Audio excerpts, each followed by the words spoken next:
Quiet on the set. Camera speed. Sound production. Roll sound. Rolling. Sound production. Take 2. Welcome to the I Remember Liking That Movie podcast. Remember those childhood movies you loved? Now, we're going to watch them again and find out if they're still as amazing as you remember. Or, your father was right. You were an idiot, and everything you watched was stupid. So buckle up, movie aficionados. Over-the-top gore? Check. Over-embellished action? Check. Gratuitous nudity? Double check. Storylines so absurd you could drive a semi-truck through those plot holes. Oh yeah, some of those movies didn't even know what a movie plot was. And that's the way we liked it. Now, here's your hosts, Anna Santos and Jimmy Coates.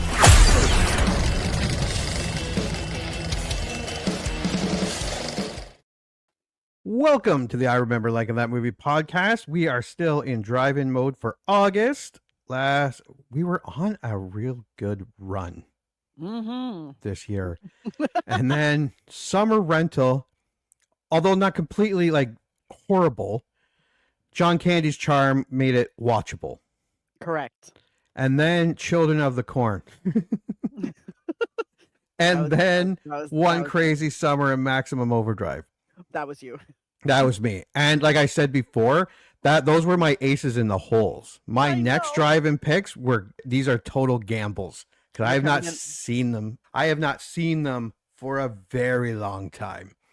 Same. Our first one of this drive-in.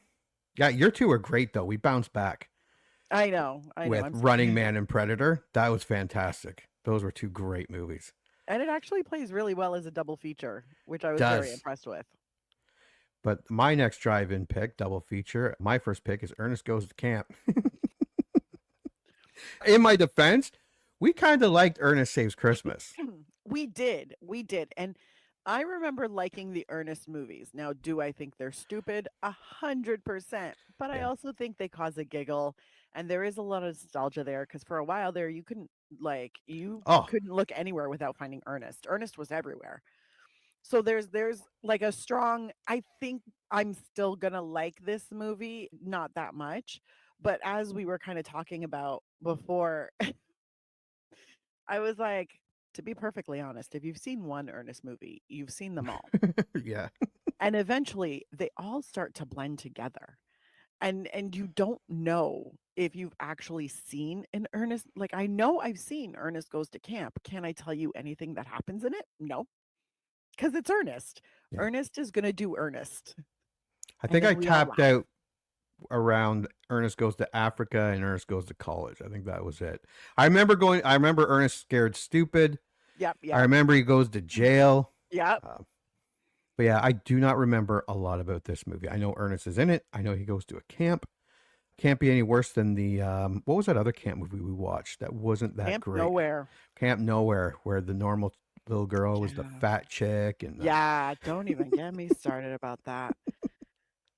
It was awesome. Jesus, man, that was a crazy time. That was a crazy time where if you were a perfectly normal, average, like healthy kid, you were fat. Yeah, you need to go to fat camp. Jesus. And we did talk about Ernest Saves Christmas. Ernest got to start doing commercials, like Jim Varney, and they were so popular, and then everyone wanted Ernest for their commercial down south, and it's like the equivalent in the 80s of going viral. 100%. Because these commercials turn into movies, like a career.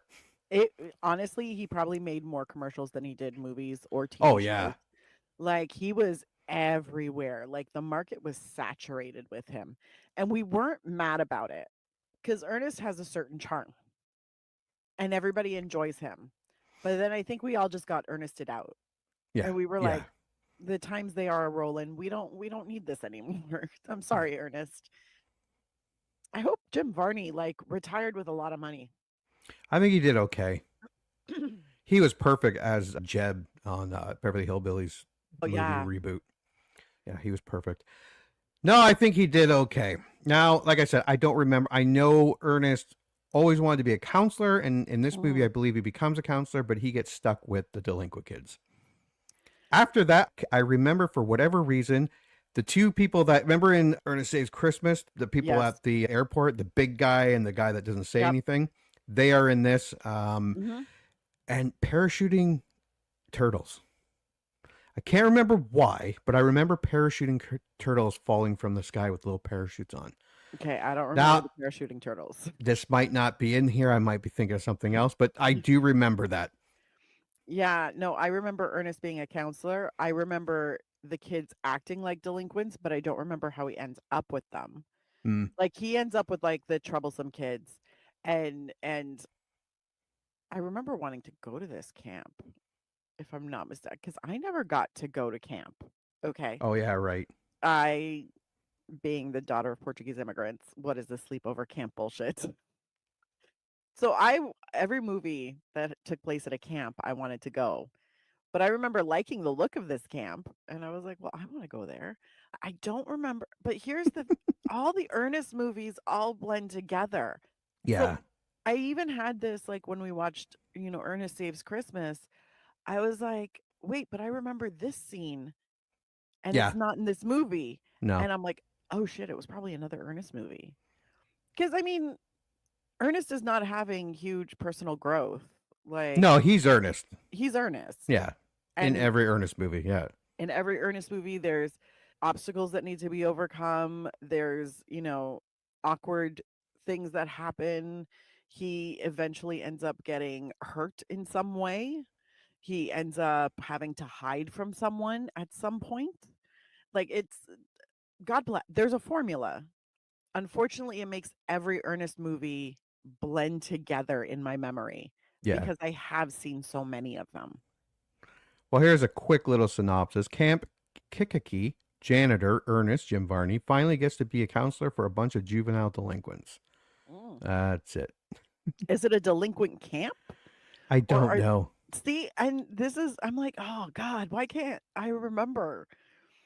Now, this I believe was a Disney movie. Mm.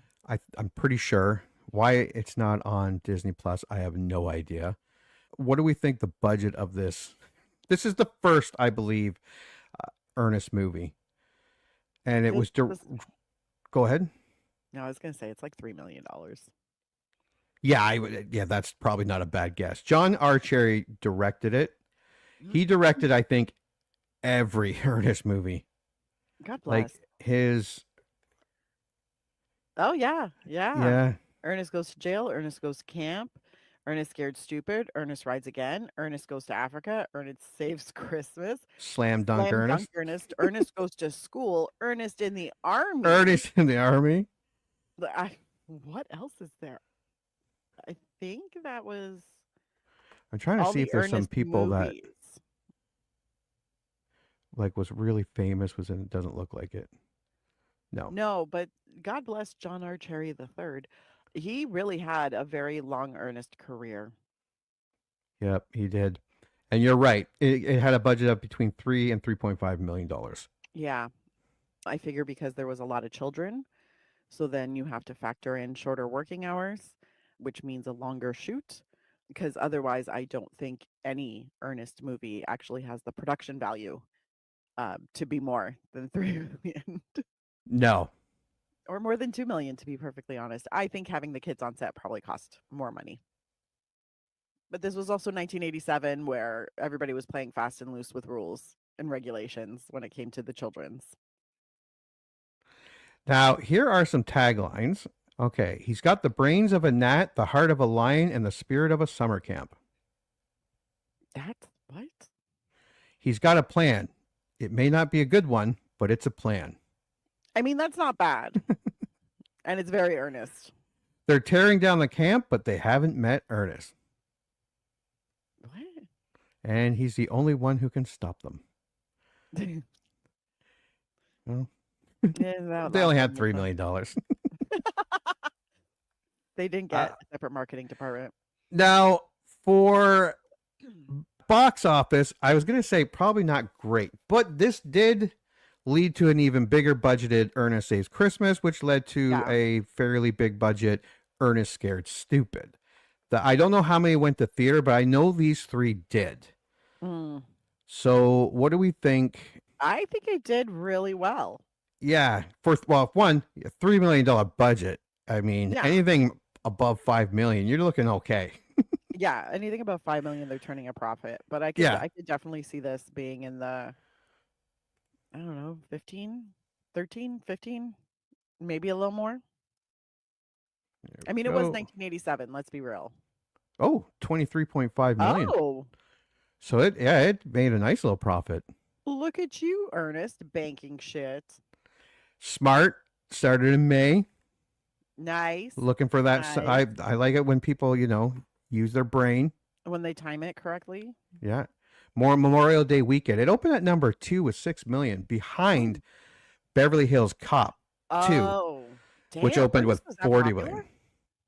Yeah, and it went ahead of Secret of My Success, Ishtar, The Gate, which I loved, The Chipmunk Adventure, Mm.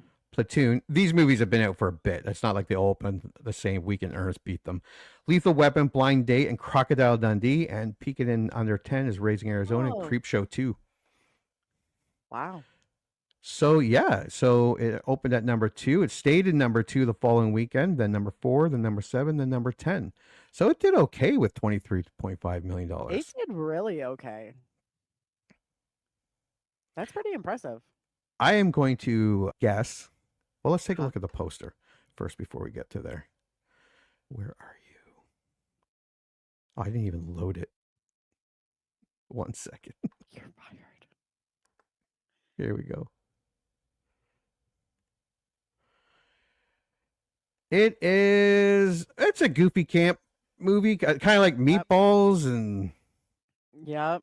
See, there's the turtles. They don't have parachutes, Okay. though. There's a but bear, They have a leash. some squirrels. I There's think a some beaver. guy's getting fucked by a raccoon up top there. I think that's an owl on his ass. Oh, an owl. He's having sex with Yeah. an owl.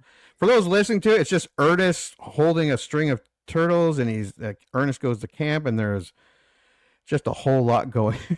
There's a lot. There's a lot. And it is in that like kind of Mad Magazine cartoony kind of vibe. It is. Like It hand very drawn. does. I do not think I would hang this on my wall. No. Not even a little bit. No. But it does purvey the promise of silly hijinks. Yes, with a lot of animals apparently. I am going to go out on a limb and say this did not do well with the critics. Oh, I don't think it did well with the critics at all. Like not even a little bit. There's Ernest Goes to Camp. Oh, Oh. I was wrong. Well, 13 reviews comes in at 62%. 25,000 viewer ratings comes in at 51%. Oh, it's almost a 50-50 here. Interesting. This was my pick, so I will look for some good ones. Yes. Steve Crum from VideoReviewMaster.com says, typical Ernest nonsense, cookie cutter funny. 3 out of 5. So Fred Topple from About.com said Ernest did much better in some of the follow-ups. Original score 2 out of 5. Caffeinated Clint, Movie Hole, says feverishly funny family fun. 3 out of 5. And here is my last bad review. Audrey Rock Richardson from 2L Transcript Bulletin in Utah. Just exactly like every other Ernest movie you've ever seen. And yet, Varney's innocent playfulness is somehow oddly appealing. Original score 2 out of 5. Even when she doesn't like it, she likes Jim Varney. Here's Scott Weinberg from eFilmCritic.com. Has some honest laughs, but it also spawned Ernest's movie career. Call it a toss-up. 3 out of 5. That's fantastic. You know, for an Ernest movie, I'm surprised there aren't more reviews. Yeah. Interesting. All right. Well, IMDb says for just over 13,000 reviewers, it comes in at 5.5 out of 10. That's not bad. Higher than I thought. I will look for number 10 here. So I see the reviews. I don't always have trouble finding this. There they are. Not a ton here. This might be hard. Jim Varney kicks ass. Noah Groniger. Well, I'm going to take this to be a good sign. The funniest of the Ernest films, Departed '07, 9 out of 10. I'm going to go back to 10 out of 10 because I didn't see this one. It says hilarious, even if it is stupid. Know what I mean? Lee Eisenberg, 10 out of 10. So I'm going to look for an 8 here. I only got 2 to choose from. Easily the best Ernest movie and one of my top 10 comedies of 1987. One year. There's something about Ernest that just seems so earnest. Cricket Bat, 7 out of 10. Good enough. Santa Fats, 6 out of 10. Campy Camp, The Czar, 2, 5 out of 10. I have no 4s. Oh. I have a 3. I have 2 3s. I'm going to go for my favorite. Almost painful to watch at times. Aaron, 1375, 3 out of 10. I must have aged out of this one. Drac Shadow Reviews, 2 out of 10. And I only have 1 out of 10, and it is jaw-dropping, Feast Mode. Oh, God, the first line of his is, I was completely shocked at how bad the humor in this movie is. My jaw literally dropped in the first minute of the movie. I almost stopped it after 3 minutes, which would have been a record for me. Well, Feast Mode. All right, I got a trailer. Give me 1 second. I'm ready. Ernest me. I think we covered everything, right? Yeah. Yeah. It feels like it.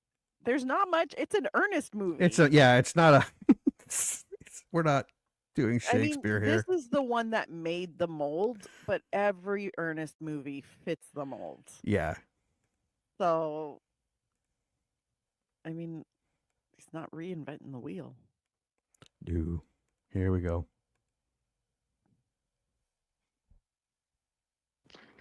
Wake up, Vern. I want you to see some scenes from my new Disney movie, Ernest Goes to Camp. Look, no, well, not this part. Don't look at this part, because I'm not in this part. Have you ever had any group leadership experience? I had an ant farm once. I'd like to be a counselor. Walt Disney Pictures proudly presents What do you think you're doing? Ernest P. Worrell. Don't ever do this to a family of badgers. He'll make you laugh. He'll make you cry. I need to talk to somebody. Because now he's made a movie. Ernest Goes to Camp. It's the one movie that's got it all. Danger, Is that your smallest needle? I did it! I took the Lindbergh, baby! suspense,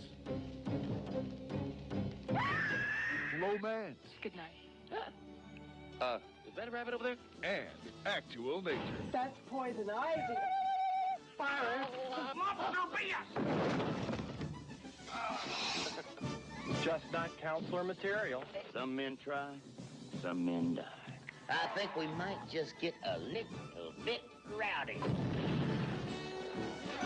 Turtle what? Turtle paratroopers? No, not me. Oh, yeah, you. Walt Disney Pictures proudly presents Ernest P. Worrell, camp counselor. An extraordinary thing to witness. now in an extraordinary new movie for anyone who's dumb at heart. Ernest Goes to Camp.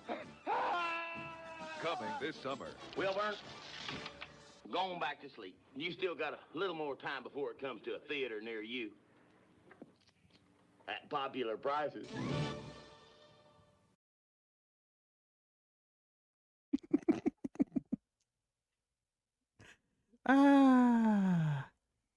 Wow.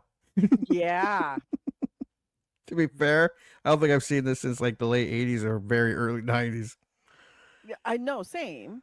To be perfectly, I was probably 1991 when it aired on the CBC for the Disney Movie Hour. Yeah, I saw this on the Disney Channel. Yeah, this was not we should watch this. Yeah, vibe. no, this wasn't going to yeah. Oh, yeah. Yeah. Looks bad. I'll It be looks honest. terrible, but I Looks don't really know bad. if that's the trailer's fault. I don't think so. It I don't might think be. so either. I mean, the trailer probably made it look worse than it actually is. Here's hoping. Yeah. I don't think I'm gonna like this. No, but it might have some laughs. It might have a couple.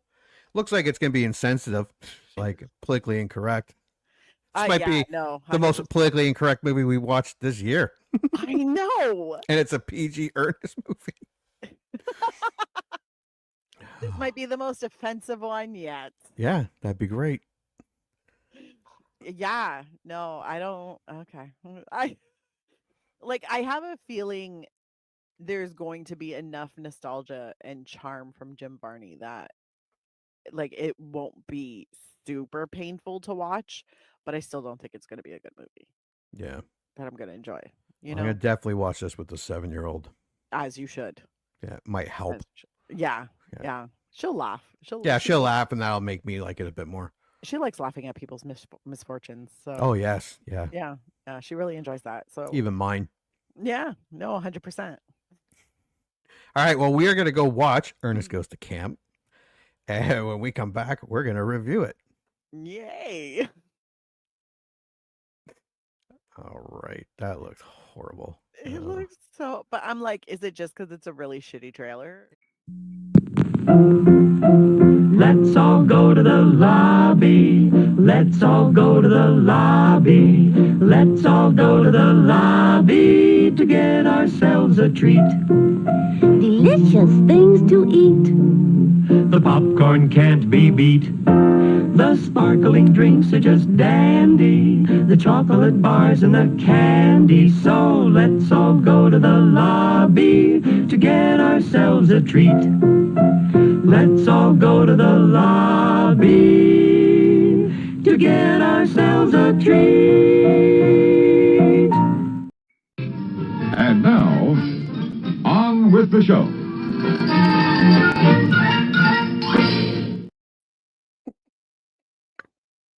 I'm sorry.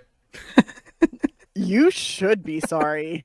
Oh, okay. So I'm like, was I just in a bad mood? Was I just not in the mood to watch a movie? So it wasn't just me. No. Oh my God. Okay. No. Okay. So what's your initial thoughts? I'm so mad at you. That was so bad. That was a horrible movie. It was so terrible. And not even like, oh my God, this is so cheesy. I had to rewind so many times because I kept falling asleep.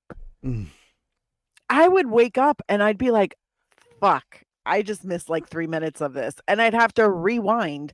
This was hard to stay awake for. It was terrible. It was absolutely the worst. Why?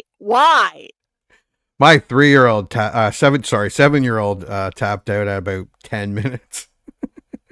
She loves stupid movies too.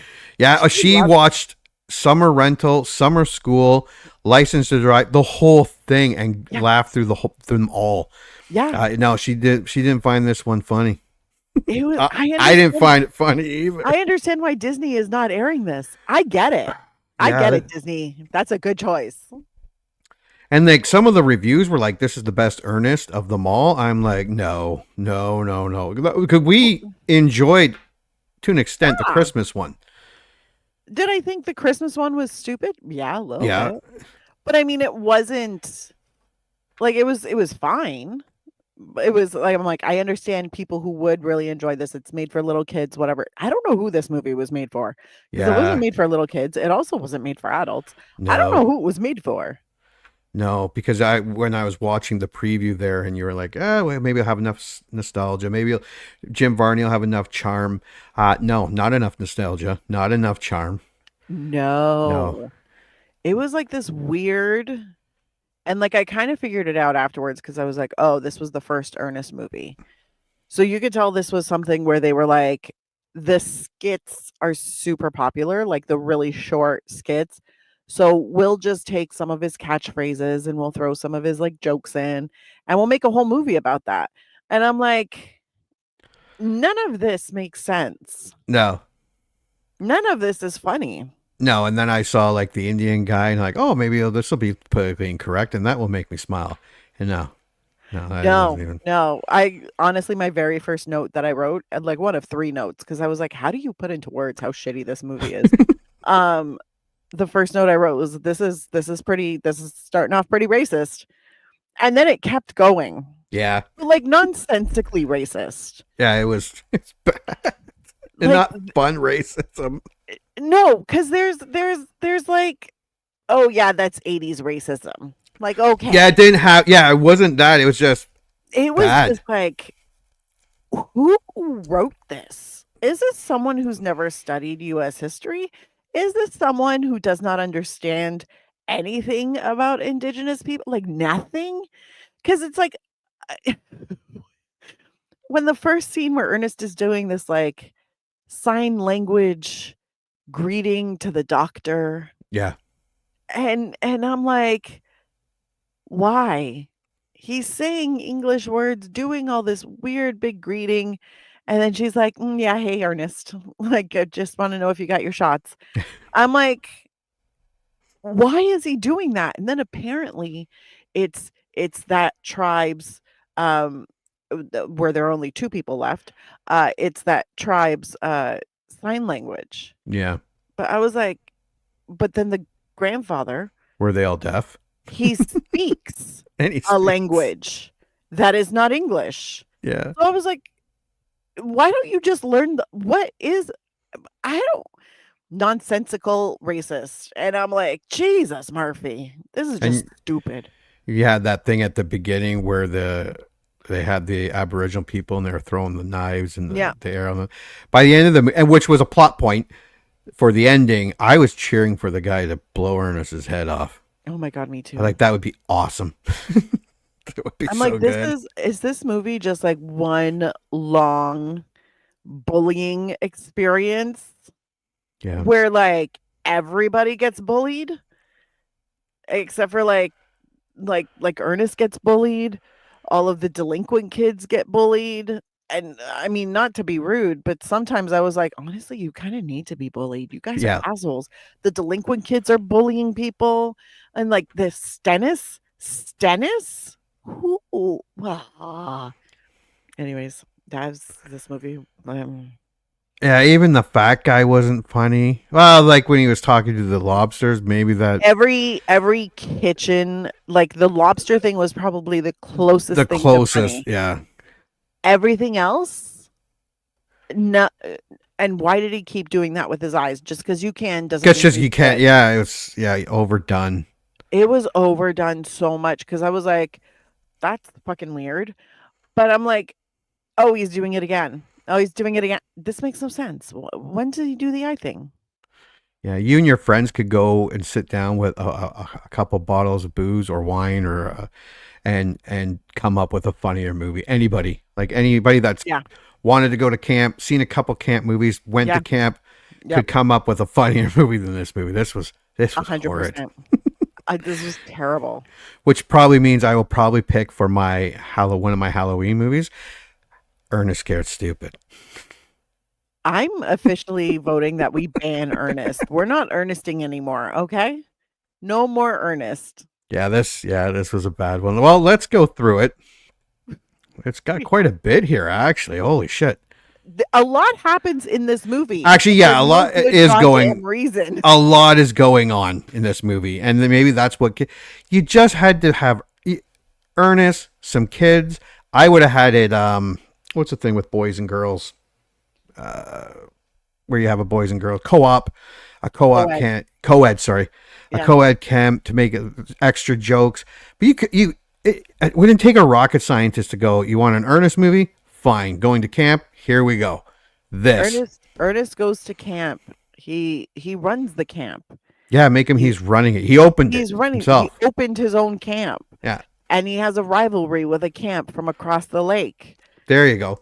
And then they have to fight for dominance in the lake. At the end of summer, Olympics. There's always a competition between these camps. Yeah, the Lake Camp Olympics, and they fight for supremacy over that. That would, but then they have this delinquent group of kids. It's a new program, but Ernest is all for it.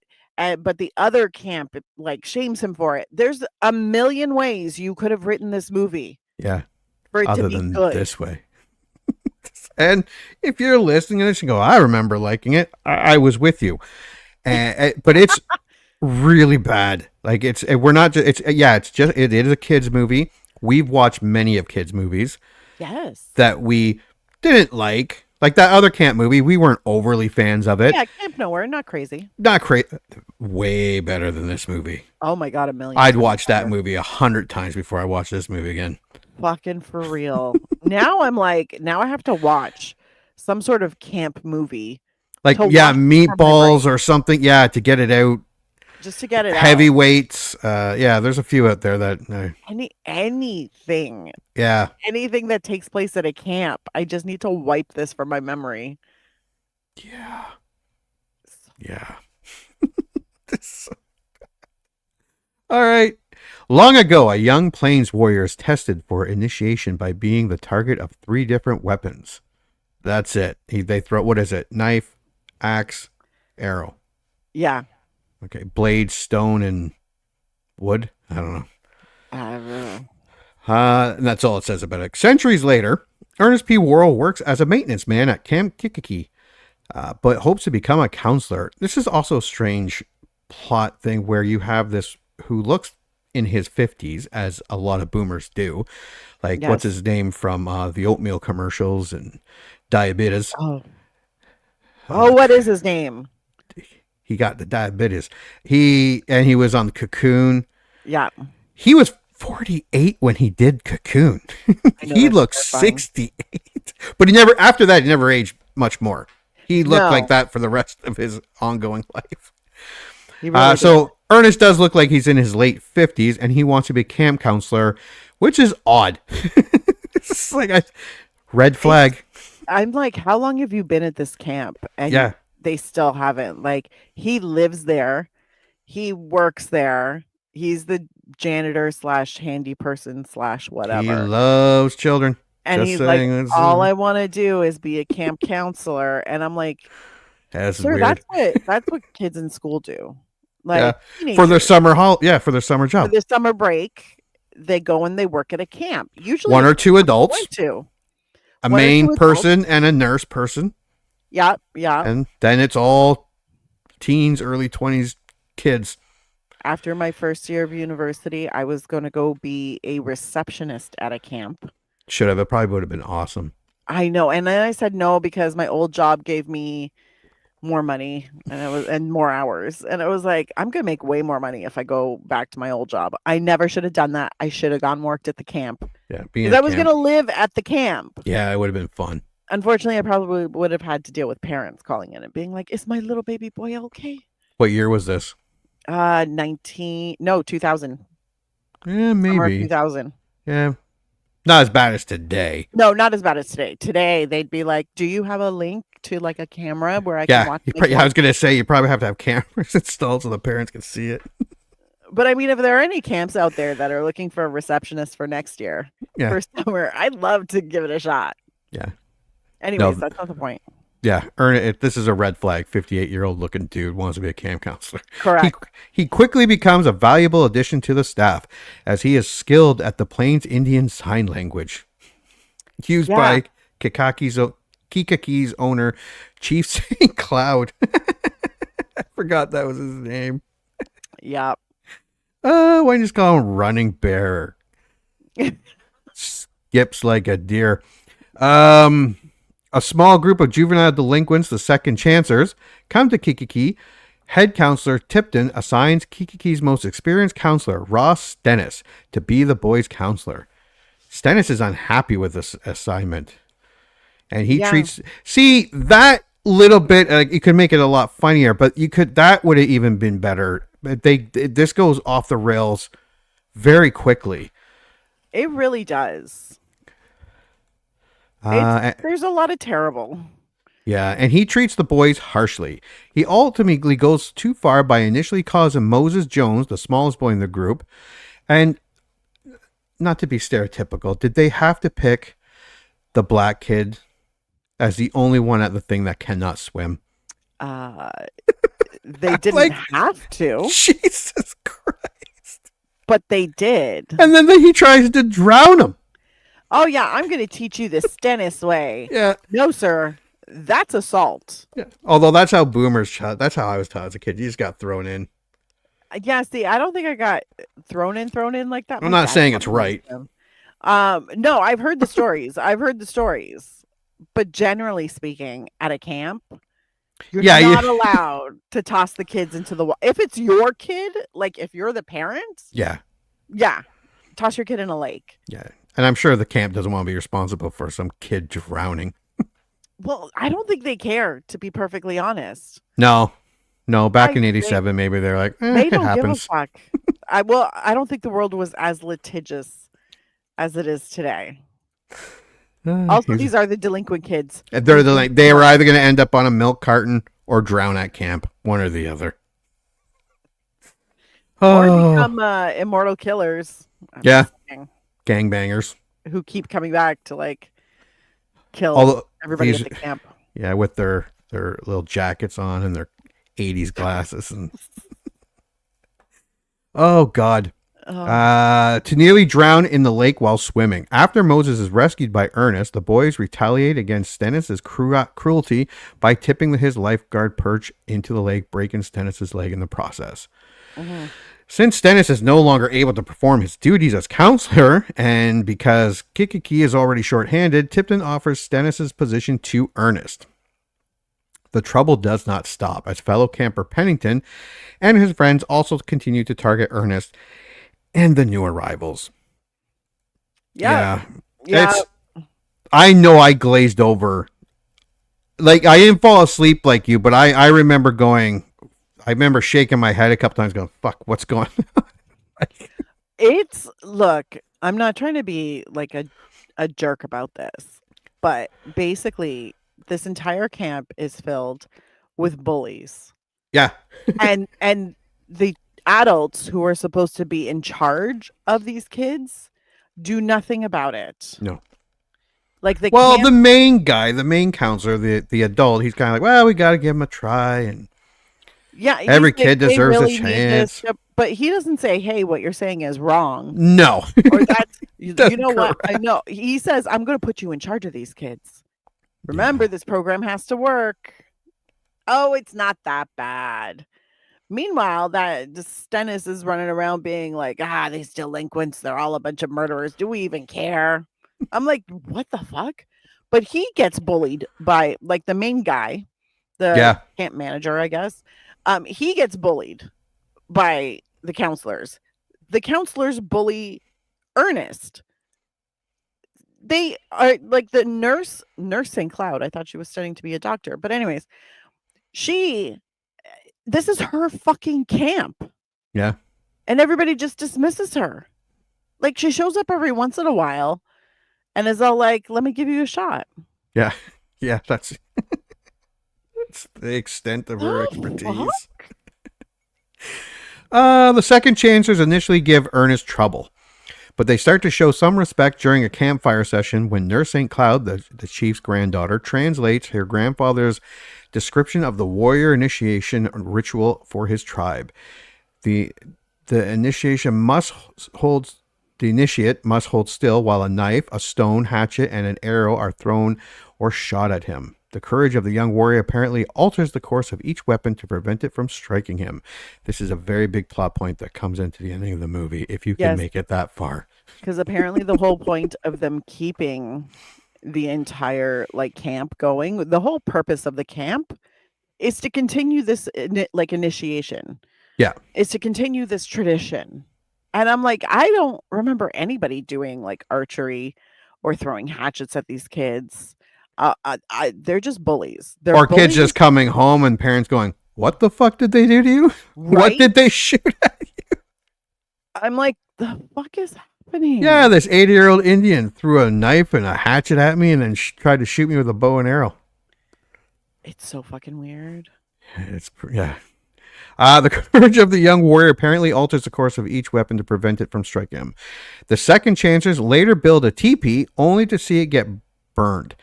They fight Pennington and his friends as they were the ones responsible for the fire. Tipton is poised to expel the second chancers, but Ernest convinces him otherwise. Meanwhile, a mining corporation run by Sherman Crater wants to mine the petrosite. Apparently. Yeah, Kikiki, but Chief St. Cloud refuses to sell the land. Upon realizing that the chief does not even understand English, Crater manipulates Ernest into obtaining the chief's signature under false pretenses. Ernest's a fucking moron. Yeah. No offense, but he's a moron. No, I 100% agree with you that he is a fucking moron. But also, why is this even in this movie? Why? Yeah. They wanted to stick some weird ass dramatic, like thriller, because there are shotguns going off. Yeah. There's people beating up, people getting like mothers and children being thrown out of homes. Yeah, that one guy. Yeah, it's quite violent. I was like, where the fuck? What the? This is an Ernest movie. Yeah. What? Yeah. And that entire storyline was just. We don't need it. You didn't need it. Ernest, thinking that he is helping the chief sign an anti-pollution petition, unknowingly convinced the chief to sign the land away. Tipton sadly announces that the camp must close. Nurse St. Cloud confronts Ernest, who stammers that he will fix the situation. Ernest and the second chancer storm onto the construction site and demand to see the boss. Crater is not present, but the foreman, Bronk, is. Ernest tries to fight him, but Bronk brutally kicks the living shit out of him. That's not what Wikipedia said, but that's pretty much what happened. That's exactly what happened. And I wasn't overly mad that Ernest got the shit kicked out of him. To be perfectly honest, because he was talking about how he was going to kick everybody else's ass. And I'm like, Ernest, have you met you? Yeah. Because this is not... Also, that's definitely not like an Ernest vibe. So I'm like, this is definitely first movie where they're still trying to figure out who Ernest is. This is not. It was so fucking weird. Because he goes and he gets his ass beat. Yeah. Like hardcore. And it's so weird because I'm like, why would you think? Like, have you seen the Bronk's thighs are very large. Yeah, he's pretty big. He's a big dude. Guy. And then the kids are like, oh, fuck Ernest. Yeah. Yeah, I'm like, that's cold. Like he was trying. I was like, these kids are little fucking assholes. Standing up for you guys. Yeah. And I'm like, you're also the ones who were like, oh, what are you going to do? What are you going to do? And you've known Ernest this entire time. Did you really think he was going to kick anybody's ass? No. The second chancers give up on Ernest and leave him. Later, Nurse St. Cloud overhears the kids demeaning Ernest's effort, so she reveals to them that Ernest is the only person who has defended them. They resolve to find him and apologize. From there, the group forms a plan to stop Crater and his construction crew, which is basically just ridiculous violence. That's their whole plan. It's not really a plan. Their plan is just keep doing stuff so that they can't work. Yeah. Blow shit up. Yeah. That's not very safe for children. Yeah. Crater is prepared to demolish Kikiki, and while the regular staff and campers are sent home, Ernest and the second chancers openly attack the construction site to stall for time. They are joined by Chief St. Cloud, chefs Jake and Eddie, along with Pennington and Brooks, putting aside their rivalries. The group improvises some explosive weapons. Chief St. Cloud does a lot of stereotypical Indian stuff. And it wasn't even funny. By then, it's like, this is sad. See, okay, I'm going to point this out because you keep saying Indian, right? And Aboriginal. I'm sorry. I keep saying that. Yes, Aboriginal. Yeah, my instinct is to correct you, but at the same time, in this movie... They are Indians. Yeah. They are Indians, but not just because that's what they called them in the 80s. Because this bullshit that they're putting on the screen is so offensive. Yeah, like his headdress and his outfit on that was perfectly clean. Just made. So much that's stupid about this movie and just ill-informed and like just made up. And I'm like, this does feel like a weird, because I'm like, did anybody even try? Did anybody even try? Or did you literally just go to like every single stereotype that you could find about any native tribe and be like, and done? Yeah. Sounds right to me. Yeah. And we're done. Chief St. Cloud arrives to bless the fighters, although Nurse St. Cloud begs them not to go through with it. The assault quickly cripples the construction site's equipment. However, Bronk escapes in a bulldozer and destroys several camp buildings. The group stops him with Ernest's motorized maintenance cart filled with explosives. Ernest then knocks out Bronk. Yeah. Crater arrives on the scene with his lawyer and then targets Ernest with a hunting rifle. Echoing Kikiki's ancient initiation powwow, Ernest faces down Crater and apparently passes the test as Crater takes 3 shots at him, missing every time.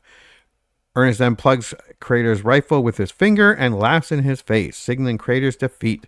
As Crater retreats, Nurse St. Cloud returns with a restraining order against the demolition. Camp Kikiki is once again operational, with all the campers and a full staff on site, with the last chance kids getting to stay at camp. Nurse St. Cloud thanks Ernest for all he has done and reveals that Crater was ultimately arrested for fraud. Ernest is now a full-fledged counselor. Do not send your kids to a 58-year-old camp counselor. And also continues to perform his regular duties. As Ernest tries to rebuild the Camp Kikiki sign, he accidentally falls and the sign falls on him. That is our movie. It's fucking what's your score? Skip it. Skip the shit. One, like, high-key racist and ignorant. Lazy racist. It's lazy racist. I would have been tickled pink if it was 80s.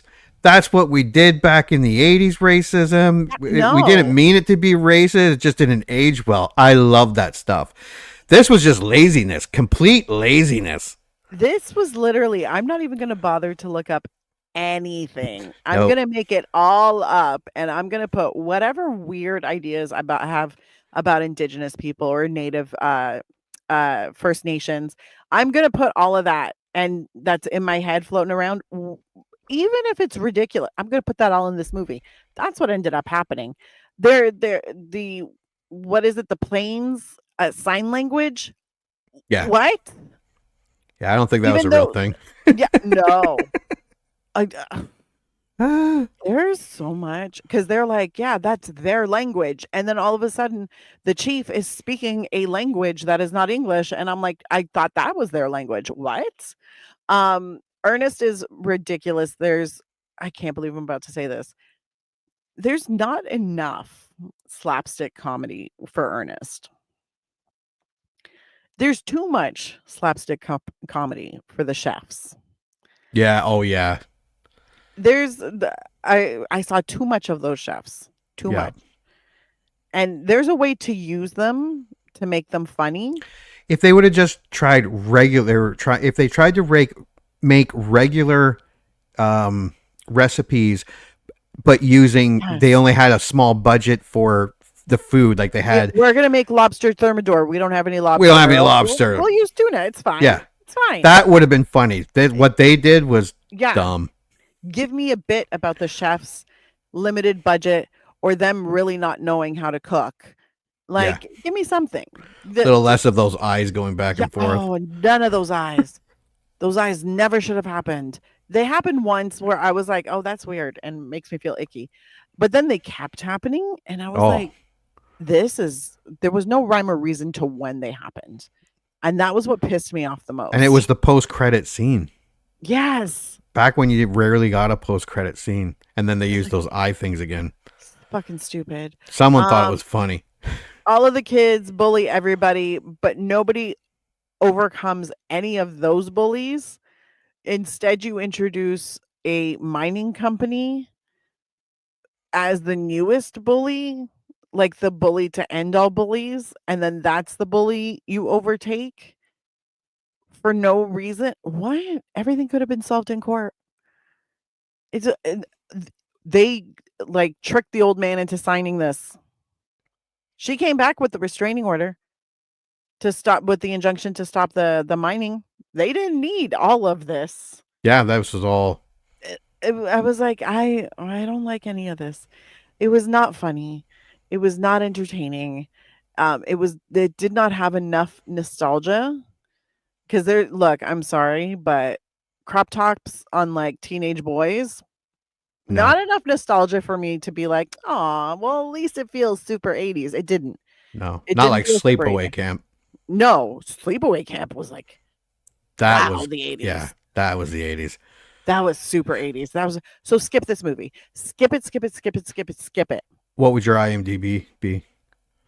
1. I don't even know why I gave it a 1. Jesus. My score? I know I've said this a few times. If you remember liking this movie, don't watch it. Keep that memory. Hold on to Because the memory. if you watch this movie, that memory will be obliterated. No, Mm. this is a skip. This is not. Don't watch it for nostalgia. I thought even the parachuting turtles would have been funny. They weren't. No. Nothing. I didn't really giggle. I didn't laugh. No, this was horrifying. And yeah, I like Ernest Saves Christmas. So yeah, this was not a good movie. I too would give it a 1. Yeah. It's shit. It's shit. It's actual shit. It is a bad movie. It is a hard movie to find. This is the reason why. Yeah. It's not worth the effort to digitize it and put it on Disney Plus. No, I skip it and I give it a 1. This was bad. This was a bad movie. I really feel like Disney's trying to bury this movie so that nobody watches it because they were like, this is really terrible.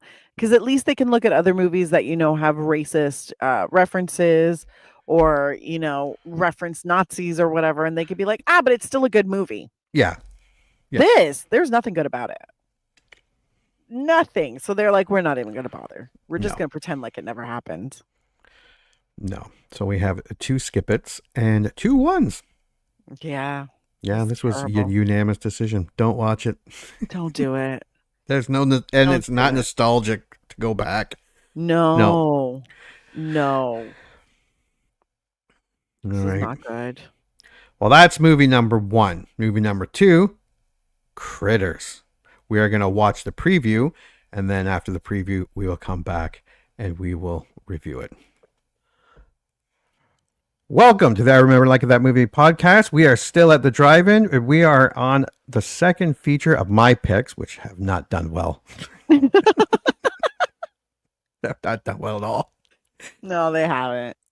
And like I said, these 2 were a gamble. This one's a gamble, but I do remember loving this movie, Critters from 1986. And it was part of a wave of when Gremlins came out. Every little movie studio with somewhat of a budget raced to make these little creature feet from Munchies and Critters and Ghoulies, the little puppets that Puppet Master, anything. Yep. Yeah. What do you remember about Critters? To be perfectly honest, I don't, because I think I watched this in the late 80s and then never watched it again. Probably a reason for it. Yeah. It was never one of my go-tos. It was one of those where I was like, oh yeah, no, I like that movie. But you know how sometimes when you like a movie, you're like, oh yeah, I like that movie. I should watch it again. I've never had that second thought about Critters. And they made a few of them. Yeah, they made quite a few. So I remember aliens with too many teeth. Yeah. And they creeped me out. And I did not like them. Pretty sure I liked the movie. It's like an invasion thing. That's what I remember from it, which is not much. And because literally I watched it once.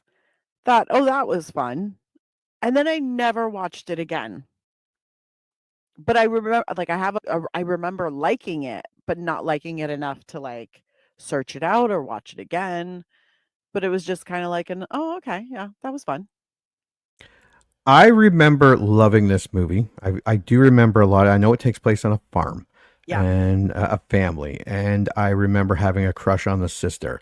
And I remember going to the drive-in. I don't know what we were watching, but me and my brother were excited because we went and saw Critters 2 at the drive-in in 89-ish, whenever it came out, which is also, Critters 2 is an Easter movie. So if this is not too bad, I will be picking Critters 2 come Easter time. Actually, if this one's really bad, I'll probably still be picking Critters 2 around Easter time. That's hilarious. But I also remember like a Ghoulies too, and the Munchies. And I'm pretty sure they weren't very good movies. I've never seen Munchies. It's a horrible movie, but a fun, cheesy movie. Once, and I think I actually like blocked it out of my brain. I remember liking Ghoulies. I believe you.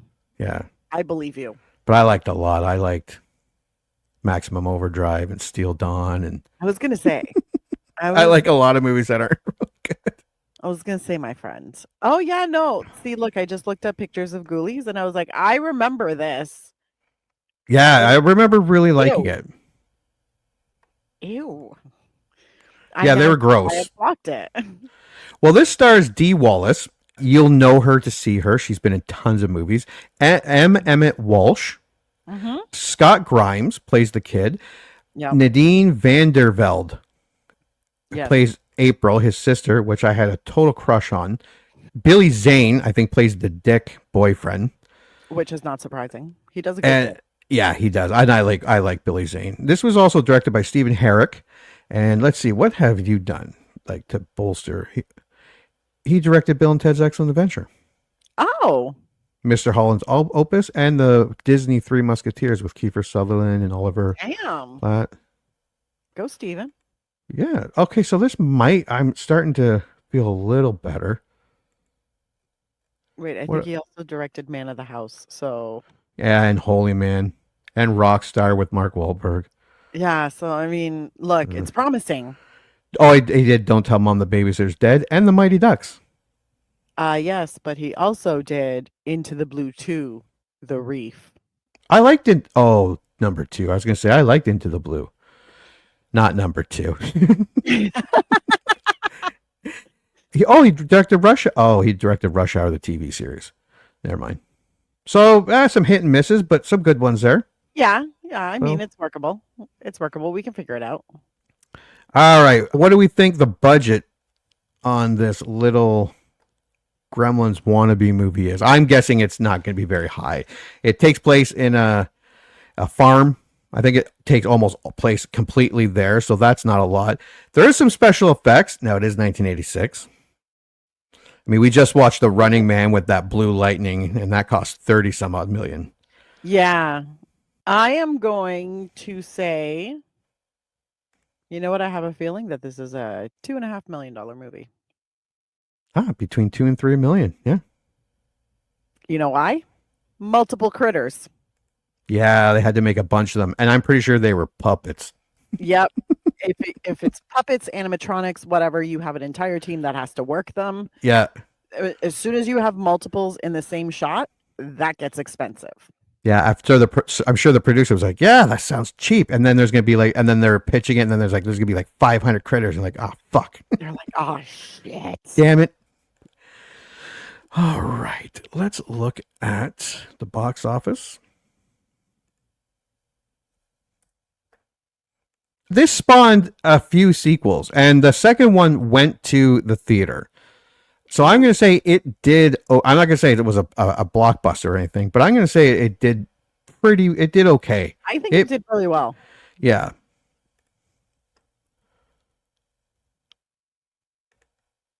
Let Sharon take a look. There's Critters.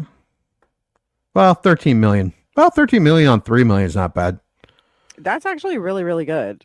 Yeah. And I highly doubt that they had a big marketing campaign. No, probably not. And it came out in April. Yeah. This would have helped being a summer movie, but it opened in sixth place with 1.6 behind Money Pit, Police Academy 3, Band of the Hand. I don't even know what that meant. Gung Ho, Offbeat. Ahead of April Fool's Day, Color Purple, but Color Purple was in its 17th week. Pretty in Yeah. Pink, and Out of Africa. And then it just, so 6th place, then 9th, up to 7, back up to 6th, 9th, back up to 8th, and then 12th place. So it kind of fluctuated, not bad there. So Small amount of theaters though. Actually, the highest it got was 633. So that's multiple watches. Watches. So did well. It made money. It did. It made a good chunk of money. Now, I don't know what, because I didn't see this in theaters, obviously. Yeah, no. And I didn't bring them up. Give me 1 second. God damn it. I would have been 5 when this came out, so. Yeah, you're not going to, parents aren't taking you to theaters at 5. Not just, and even if they weren't taking us Critters. My parents weren't taking me to the theaters for anything, so. There you go. On top of that, it definitely wouldn't have been for Critters. Now, there are 3 posters here, and I do not know which is which. So we'll do the first one. Oh. And it's just a hand-drawn critter. It says Critters, and there's a farm in the background. It's a cartoonish one. I do not like this poster. Yeah, no. If this was your movie poster, that's maybe why you didn't open that great. Very possible.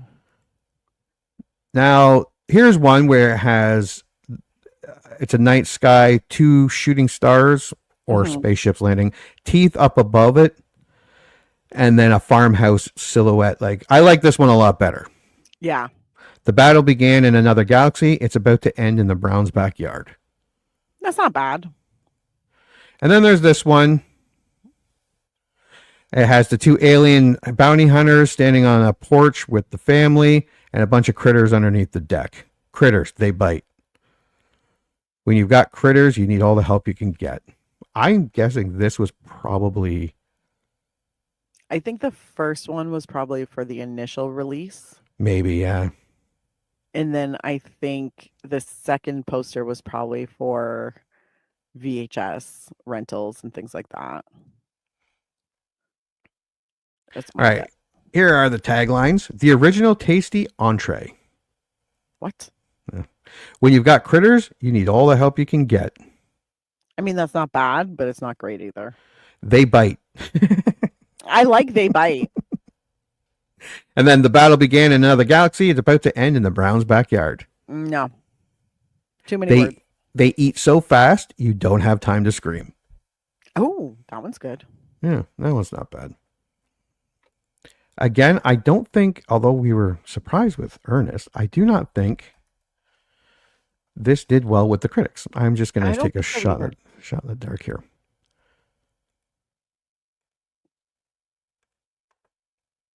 All right, let's bring up.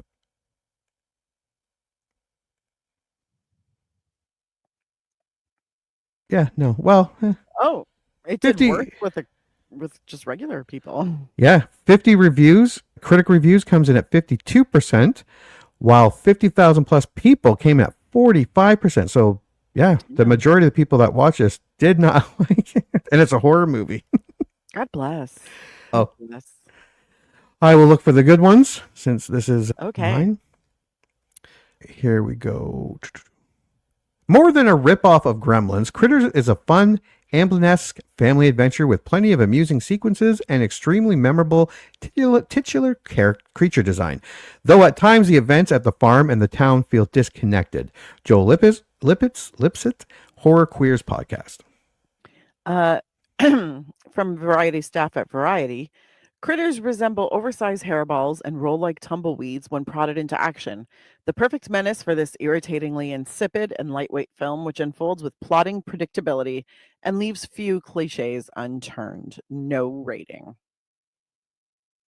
This is Joe Bob Briggs from his drive-in show, The United Press International. 4 stars, best of 86. Joe Bob says, check it out. Jesus. Philip French from The Observer in the UK. Gremlins does exist and Critters is simply a drive-in exploitation version of it. Likeable in a blue chin, blue collar way, but lacking the original's moral and magical qualities. No score. Caffeinated Clint says, Gremlins on acid, as wacky as it is wicked. Loads of fun. 3 out of 5. Rob Lowing from the Sun Herald in Australia Cliched in every department with predictable plots, stage-managed coincidences, and a widgy-faced boy hero. Critters is saved from a Z rating by its sly tongue-in-cheek humor and expertly created Munchkin stars. Original score 1.5 out of 4. Michael Ferrero of Film Threat says, black balls that kill. What more could be said? 3 out of 5. Alexander Walker from the London Evening Standard. It's so pitifully plain that the budget won't stretch to showing bigger critters that the pathetic effect becomes laughable. No score. Eleanor Ringel Carter of the Atlanta Journal-Constitution says, even if it does play it safe, the movie is well played and unexpectedly entertaining. Especially good are Scott Grimes as the boy hero and Terrence Mann as the alien on MTV's Wavelength. Wow. Carrie Rickey from the Philadelphia Inquirer. Indigestible, if not toxic, entertainment. No score. Jay Carr of the Boston Globe says, Critters is perky fun. It's sci-fi rip-off heaven, and it's going to be a honey of a midnight cult movie. Bruce Bailey from the Montreal Gazette says, when the film is trying to be scary, which is most of the time, it's not particularly successful. Indeed, its clumsiness in that respect is such that it's downright laughable. It's occasionally redeemed, however, when it's being deliberately funny. Original score 1.5 out of 5. Catherine Rambo says of the Detroit Free Press, sure, it's Gremlins derivative, but this nifty little alien invasion movie is a thoroughly engaging, simultaneously funny and frightening pop horror romp with much of the same trash culture verve as The Howling. 6 out of 10. Mike Massey from Gone with the Twins. Brief bits of gore, characters rolling around on the ground pretending to wrestle chomping fur balls, and the look of the creature themselves all provide amusement. Original score 5 out of 10. And this will be my last one from Rick Cogan of the Chicago Tribune. What a pleasant sense of humor Critters has, and it is this attribute that is mostly responsible for making this playfully scary film more satisfying than most of the other items on the Monsters from Outer Space Come to Earth and Try to Kill Everybody menu. 3 out of 4. Wow, this is my last one. Stephen Hunter from the Baltimore Sun. The central flaw in the film, alas, is the central illusion, the creatures themselves. This means that at times the film looks like it should be called The Attack of the Hairy Basketballs. No score. IMDb, 42,000 user ratings, comes at 6.1. That's higher than I thought it would be. Yeah. All right. Well, I picked this one. Oh, a lot more reviews than our Ernest. So I will start with number 10. This is the best movie ever. Yeah, there are a few here. Let's see. Those Crazy Critters, A Fun Horror, the best movie. What a good movie. Nope. This movie is a classical version of Why We Are Afraid of Monsters. Burt Gum, 10 out of 10. Interesting. A fun and enjoyable creature feature. Cannibal Corpse Grinder, 9 out of 10. The Not Gremlins ripoff, that's also the king of Gremlins ripoffs. Timber 30108, 8 out of 10. Cheesy 80s garbage, but good fun. The_Void, 7 out of 10. Quite fun, actually. The Other Fool, 6 out of 10. Not as good as Gremlins, better than Ghoulies, obviously. Michael Daly, 99, 5 out of 10. The 80s have dated. Theo Robertson, 4 out of 10. Make with the massacre already. Dr. Q Shadow Reviews, 3 out of 10. There are no 2 out of 10s. All right, let's see. I'm going to read them all. And here's one. Too cheesy, even for the genre. Oh my God. I didn't find it enjoyable. LMAO. Thank you, that random guy, IMDb Cinephile, Graham SP, and Horror Enjoyer. Too cheesy even for this genre. Too cheesy even for this genre. My personal favorite is I didn't find it enjoyable. That's it. Okay. I think we have done everything now. I believe in us, yes. Let us watch a trailer and then make a prediction. The reviews aren't actually that bad. No. Well, some of them are. Well, I mean, look, if someone's going to call this movie stupid, I don't actually consider that a bad review. I just consider it descriptive. Yeah. Space furballs who eat people. That is stupid, objectively. Well, yeah, exactly. Every movie we watch on this review podcast is stupid. No, we've watched a couple ones but most of them, like if you look at it on paper, you're like, this is dumb. Yeah, no, 100%. Ernest Saves Christmas, that's dumb. Weekend at Bernie's, that's stupid. And they are. So some of them really are stupid. Grizzly, that's dumb. Yeah, but so entertaining. Very entertaining. So entertaining. All right, let's take a look at this.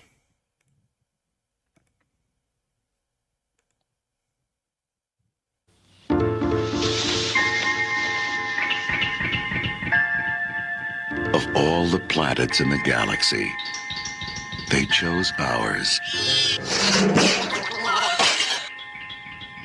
They hide in small places. This phone is dead. What? They light the dark. Jay, any luck?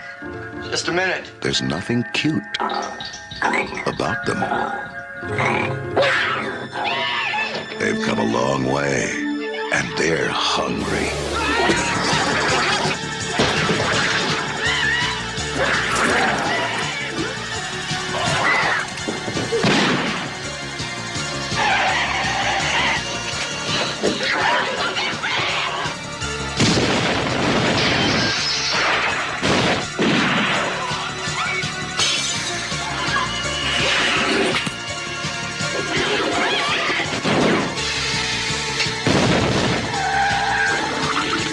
Dad's all torn up and Mom's got like a harpoon sting in her neck and they're getting bigger. Critters. They bite. Okay, I like the trailer. I know, I like the trailer too. I mean, it looks like a cheesy B sci-fi horror movie, but that's what I'm expecting. Yeah, no, it looks kind of fun. It does look kind of fun. Also, I keep forgetting how long Scott Grimes has actually been working. Yeah, I know. And you forget, because you see him that young. I'm like, oh, right. He's done a bunch of stuff as younger, but he's also done a bunch later on. Oh, yeah. Like, I remember watching him on ER. Yeah. You forget that he was the redheaded kid in like 90% of the stuff. And then you see him in Band of Brothers. He was on Party of Five. Like, that guy's been in a lot of my entertainment as I've been growing up. And it's so weird to me because I'm like, I keep forgetting he's been working since he was a child. He's now the father on the Ted TV show, the little teddy bear, Ted. Yeah. He is absolutely, because it takes place in the 90s. Yeah. The movie takes place in the 2000s. And he is such a dumb. He's like All in the Family, Archie Bunker in the 90s. And he is fantastic. And he was good in that space show, that comedy space show, Orville. Oh, Freddie he was in Mystery Alaska. That's right. He was in Robin Hood. Yeah, he's been in Oppenheimer so much. He was on ER for years. So good. I remember him. A lot of TV shows like guest spot. Yeah, 112 of ER. He got into directing. I think he's also done some writing. Like, he fully has been like, I made enough as a child actor. I am now going to continue all of my work. It's like, I'm going to try everything. I like him a lot, like as an actor. And it's so weird to think. Because like now I'm looking at his IMDb and I'm like, shit, 1984. It was his first job. Yeah. What was his first job? A Doctor's Story, which I believe was a TV movie. And then, he did a bunch of TV movies. And then he did a couple episodes on like TV series. Well, he did 388 episodes of American Dad. Because he plays Steve, the son, I believe. Do you I never followed American Dad, but I'm sure I've seen, maybe 100 episodes. I love this. So before Critters came out, do you know which one of his projects came out? He was the voice of Yasha on The Greatest Adventure, Stories from the Bible. Oh, I That don't was, know like, a cool Yasha. too. He also did an episode of The Twilight Zone. Popeye and Son. Oh, he did quite a bit of voice work when he was a kid. Yeah. Well, kid. He wasn't that young. Did some Twilight. Yeah, he's done a lot. Yeah. And he's in Critters too. I keep forgetting Yeah, how much he's actually how in. much he's actually in. And I'm like, well, shit, yeah. I watched Charles in Charge. He was on it. Star Trek The Next Generation. My Two Dads, 21 Jump Street, Wings. I'm like, I've watched all of these shows. He just yeah. keeps popping up. Then he made friends with Seth MacFarlane and Yeah. doesn't have to work again. 388 episodes. God damn. God bless. That's a lot of work. No, I think I'm gonna like Critters. It looks like a cheesy B horror movie from the 80s, and that's fine. It's there. A lot of people are saying it's a little bit gory, a little funny. Perfect. That trailer was just good enough that I'm like, it's convincing me I might like it, Yeah. which is saying something. And then if I do like it, I'm gonna be like, why didn't I watch this again? Why was it a one and doneer? It was probably not played very often. Oh, 100%. Yeah, It wouldn't have popped up on the TV again, and I definitely wasn't seeing it at Blockbuster. Mind you, I also wasn't looking for it at Blockbuster. No, but it wasn't on like TV. It wasn't like Beastmaster and no. certain movies that you saw all the time pop up on cable channels and stuff. But no, I think it looks pretty fun. This looks fun. It does look fun. And now I'm like, please, trailer, don't be deceiving me. Yeah. And it has decent actors in it. Yes, very. Like Dee Wallace has been in a ton of movies. Yeah. So Billy Zane, by the looks of it, doesn't last very long.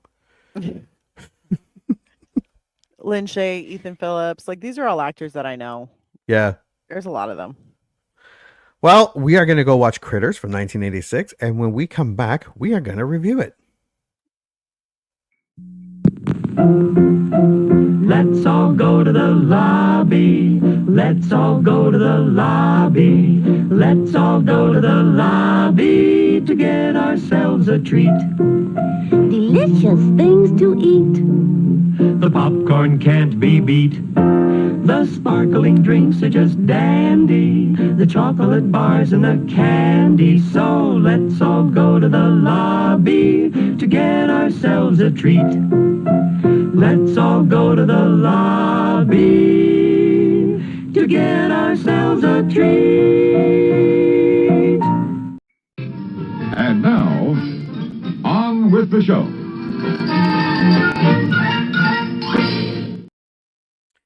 Yay! This was probably the best movie I picked out. No, it wasn't. Really? You liked Ernest better than this movie? Oh no, if we're picking between just those two, yeah. Oh, okay. This one's better. It's better. What's your initial thoughts on Critters from 1986? I'm mad at you. I am mad at you. It had maybe 3 moments out of an hour and a half long movie where I was like, oh, that's not bad. And then I was like, why? And now I know. Now I know why I never sought out Critters after I watched it that one time. Now I know why my brain was like, look, all you need to know is little furry aliens like coming to Earth. That's all you need to know. You don't need to remember anything else. I know now why. Because this movie wasn't as boring as Ernest. Wasn't as shitty as Ernest. But this was boring and shitty. It was like Dee Wallace. I wanted to punch that woman in the face through the entire fucking movie. Well, her whole thing there for a while, like she did the Howling and Cujo and E.T. and all that. And so she was, I think Cujo was made around the same time.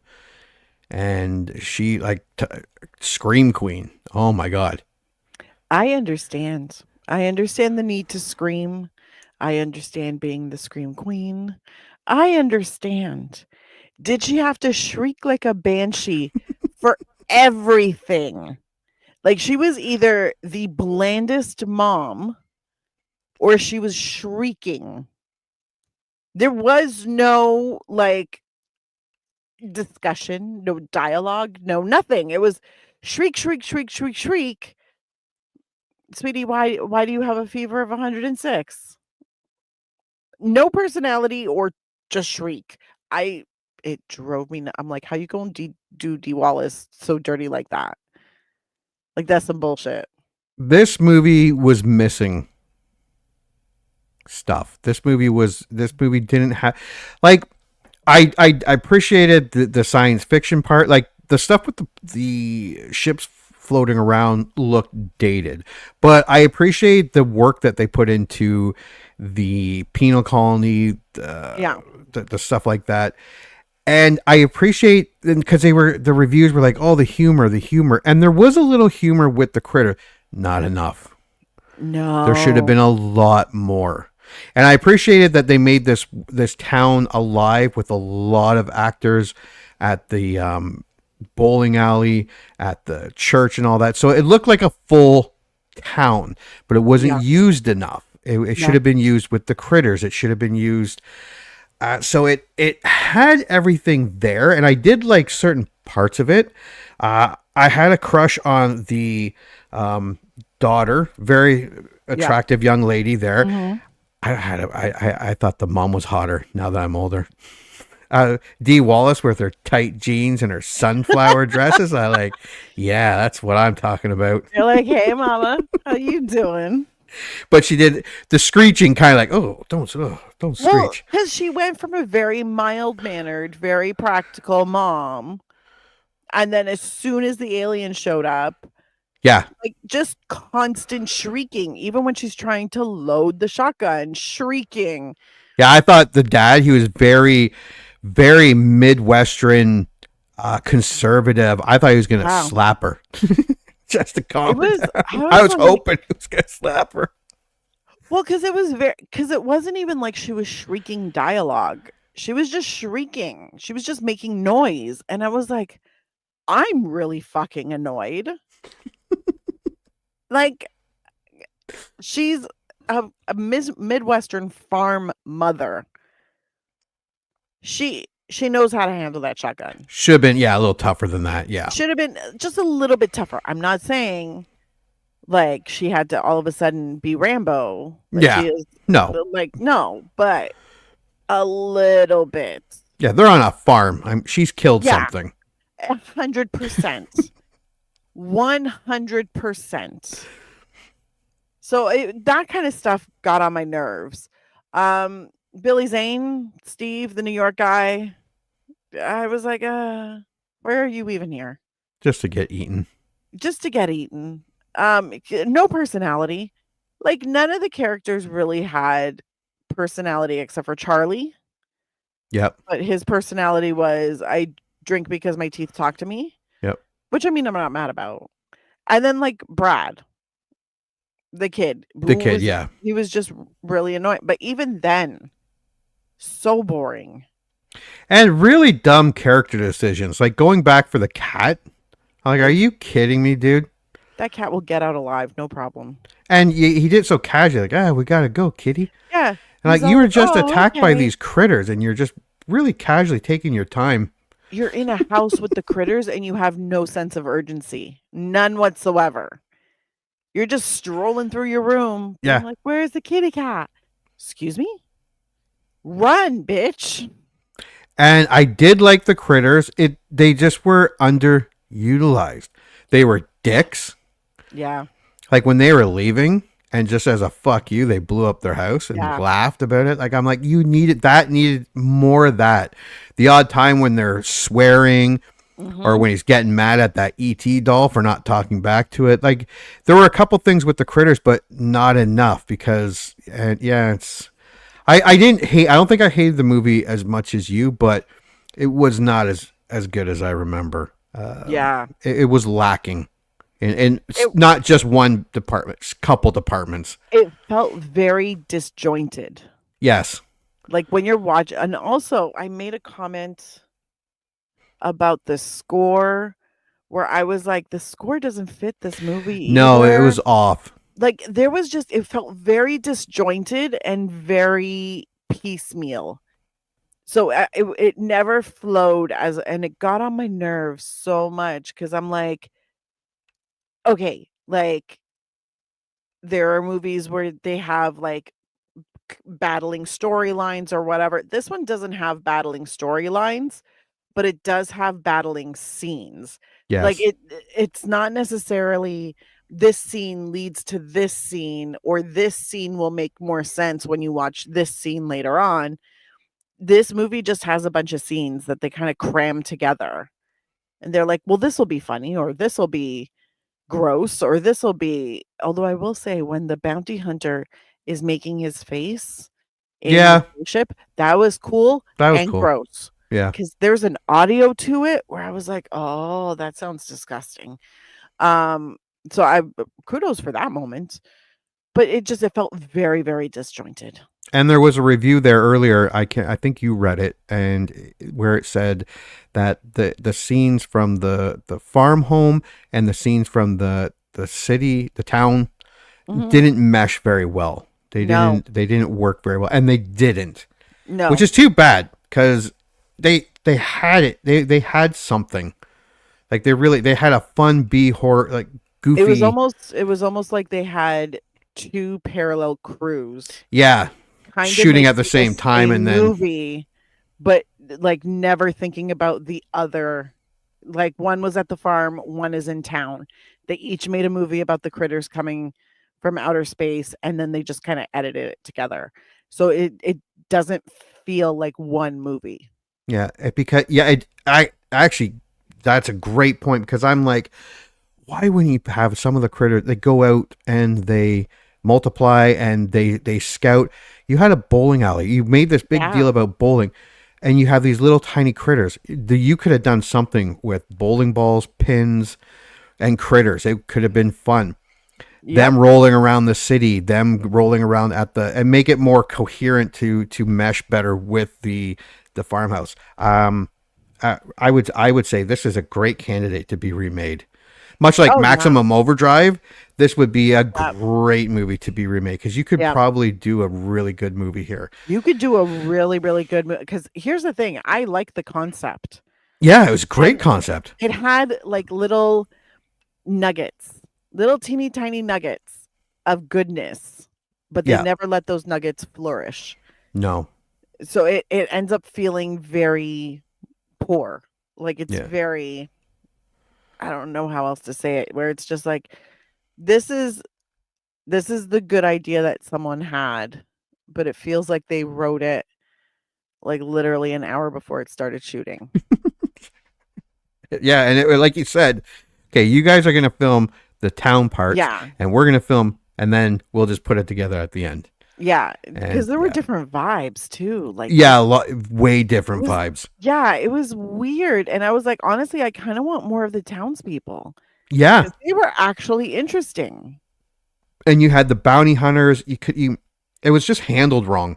Yeah. But yeah, the town and I think Critters 2. I'm not saying it's a better movie because I don't know now. But I think Critters 2, that is the movie. They are loose in the town. Okay. And they're all over the town. So maybe they were like, you know what we should do? And maybe they fixed it. It could be way worse. It could be better. I don't know. We'll find movies. We'll find out at Easter when I pick Critters 2. And I'm only saying that because I realized as I almost rented this movie, I bought it a couple of years ago, and I bought 1 and 2. I think I only paid like $5 for them each. So I have Critters 2. I never watched it after I bought it, and that will be my justification for picking it come Easter. Yeah, I rented this one. But you know what's hilarious? Because I rented it through Prime, and I was like, oh, it's only $10 to purchase on Prime. No. And then I had a moment where I was like, do I buy it? And I was like, no, you know what? I'm going to rent it. No, Jimmy picked this. And I just finished watching Ernest, so I don't think so. I did do it as like a double feature back to back. I needed to take a break between the two movies. Yeah. And then after the second movie, I was like, I need a break after this one.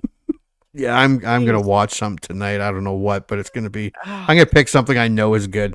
I need a cleanser for this. All right. Well, let's go through Critters. On an asteroid prison, a group of dangerous aliens known as Krites are set to be transported to another station. This was I'm going. Lilo and Stitch ripped off Critters. This is Lilo and Stitch on a prison planet. They're dicks. Like Stitch is a jerk. These things are jerks. I really wish they would have played more into these because they were pricks. They were assholes, and there were only 3, maybe 4 little scenes where they showed that they were really assholes, and they really should have ran, and they should have ran with it in town. Okay.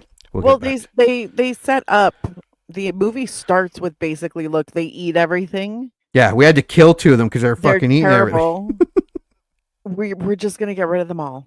Yeah, they're that terrible. Yeah, forget. Yeah, they put it up for us. Yeah.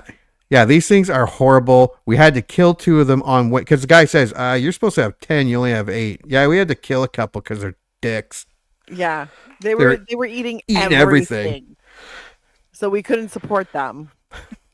And then they're like, you know what? Just send them to termination. We'll just they're not worth keeping. I'm like, awesome. Yeah, good start. The Lilo and Stitch ripped them off, obviously. The Krites engineer an escape and hijack a ship, prompting the warden to hire 2 shape-changing bounty hunters, Ugg and Lee, to pursue them to Earth. A little dated, but I appreciate there was some effort there. You could tell the director was the director of some movies like Bill and Ted's, and where he had a bit of talent. And yeah, they did an okay for 1986. And what was it? A $2 million budget, $3 million budget, I think. Yeah, not bad. 2 and 3. No, it wasn't bad. It wasn't bad at all. This part I was not mad at. I kind of giggled at the clichéness of like, oh yeah, because that's what aliens look like, or oh yeah, I'm like, it's kind of funny. And then I'm like, oh, why do the bounty hunters not have faces? That's weird. But I'm like, future alien shit. Who knows? Well, so they can blend into wherever they're going. Yeah, they pursue them to Earth, studying life on Earth via various satellite television transmissions. Excuse me. Ugg assumes the form of rock star Johnny Steele. That was so cheesy. That music video. That whole music video. I was like, do we have to watch the whole thing? Oh my God. I know why they were playing it so often. But yeah. Yeah, but the thing is, like, he's supposed to be super famous. Yeah. But then comes to Earth and everybody's like, oh, hi. Yeah. Who are you? Why are you here? Yeah, only the kid recognized him. Yeah. While Lee remains undecided, thus retaining his blank, featureless head. Yeah, he's like, change. He goes, nothing agrees with me. It's like, well, fucking find something. He's like, I'm not really feeling this one. Yeah, and they could have played on that too with these 2. They could have made them more westerny, badasses, but funny. Yeah, there was a lot of potential here. There is a lot of potential. It's like they do this setup for everything and then just stop. And you're just like, you can follow through. It's fine. Yeah, it would have been great. Yeah. On a rural Kansas farm, the Brown family sits down to breakfast with hot mom making breakfast for everybody. I'm like, screw the daughter. The mom's hot. Yay for me. I matured. No, I appreciate that, because if you would come into this being like, daughter's still the hottest, you're like, she still got it. Weird. It's fucking weird. What is that? Dazed and Confused, Matthew McConaughey. I like high school chicks because I get older and they stay the same age.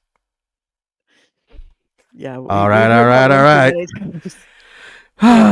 Yeah, no, I'm more of a fan of the mom now. Yeah. Yeah. Father Jay and mother Helen send teenage daughter April and younger son Brad off to school while waiting on mechanic Charlie McFadden. Yeah, and they kind of set up the family dynamic. They set up Charlie as a drunk, sleeping one off. Yeah. The sheriff, he's been in so many so many movies. Yes. Yeah, you know him. A former baseball pitcher, Charlie has become the town drunk and crackpot, and claims of alien abductions foretold by messages through his fillings. This was a weird story tool choice. This whole their thing through his braces. It was a very here's one thing I will say for that scene, like just before when the sheriff comes in and he says, "Well, what's going on today?" Oh. And he starts talking about, oh God, who was the movie star? It was something like that. And he was like, yeah, no, here. Yeah, what's going on here? What's going here in our town? Well, there's the bowling league. And you're just like, what the? But I loved her. And then Charlie walks in and then he's talking about like his teeth transmitting these like messages and how he was going to be a baseball player. But the messages, like once he started hearing them, he couldn't do it anymore.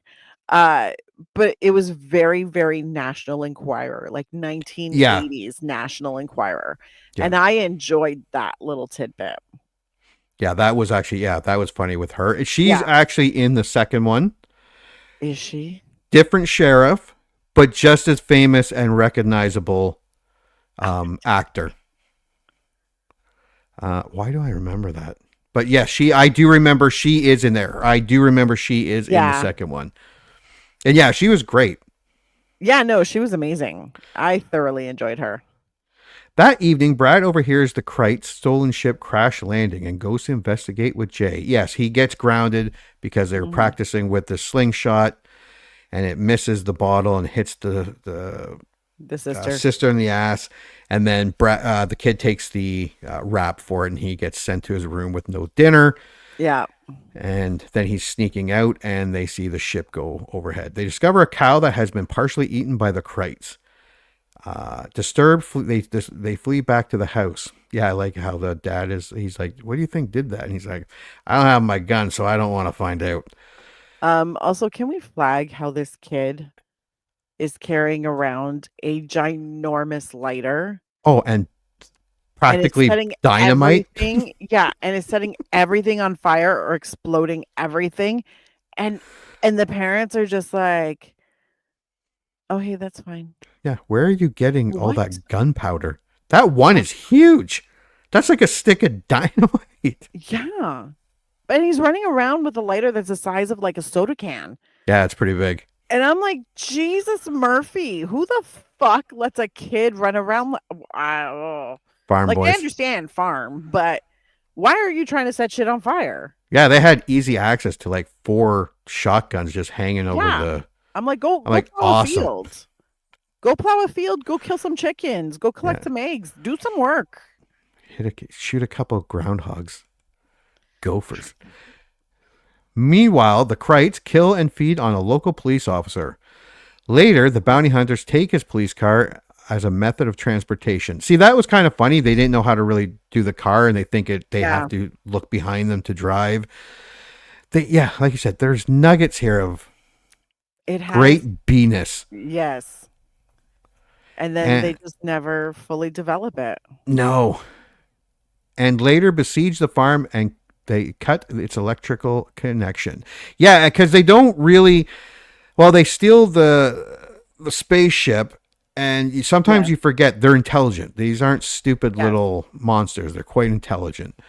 While checking the circuit breaker, Jay is attacked by one of the critters and despite being severely wounded, just barely manages to escape. In the barn, April's a bit of a tramp. I thought Billy Zane was the douchebag. It's the daughter. God bless her. Can I tell you? I was like, Billy Zane, look at you being a gentleman. And he wasn't a douche at all. He was kind of being nice and he was like, why are we here? Yeah. I don't understand. And then he's sneezing with the hay, but he didn't tell her like, yo, we gotta go. No. Well, no. See, if he had only had a little bit more of a backbone, he'd still be alive today. Yeah. Well, she was like really... She was very... sexualizing it up. I probably would have fought through it too. She is very determined. Yeah. We'll say. Yeah. Farm girls. She's, as my brother-in-law would say, she's a little fast. Yeah. Nothing wrong with being fast. Hey, as long as that's what you want. But unfortunately for poor Steve Elliott from New York, Yeah, it didn't work out too he well for looked him. so uncomfortable.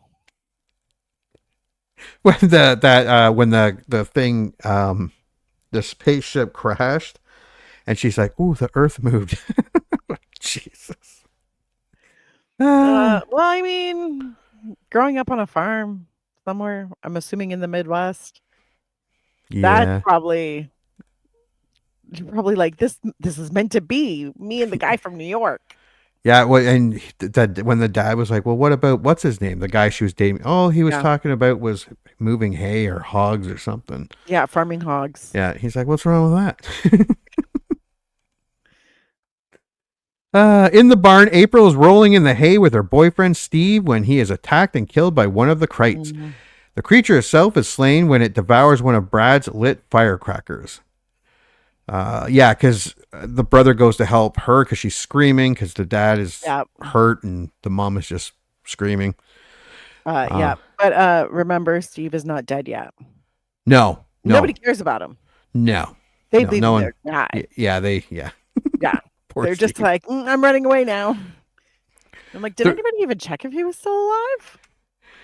The remaining Krites sabotage the Browns and Steve's car, forcing the Browns to shelter themselves inside their home. Yeah, this is where the mom really gets carried away because the dad's like, "We gotta go," and she's like, "Well, just wait here. We gotta stay here." And he's like, "No, they're getting in. Look at what they're doing. They're not dumb. They're gonna get in here one way or the other." I don't want to. I'm like, someone slap this bitch, please.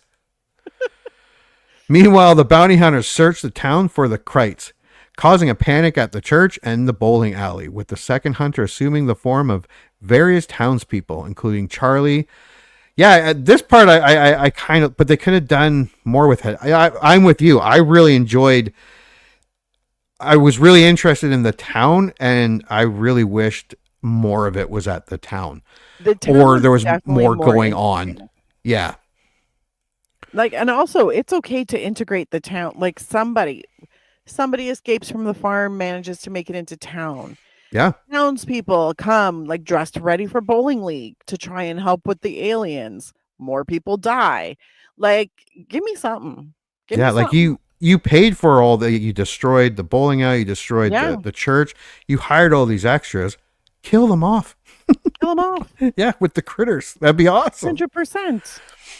Brad escapes the farm to get help and runs into the bounty hunters. Upon learning of their true nature and intentions, he leads them to the Krites location.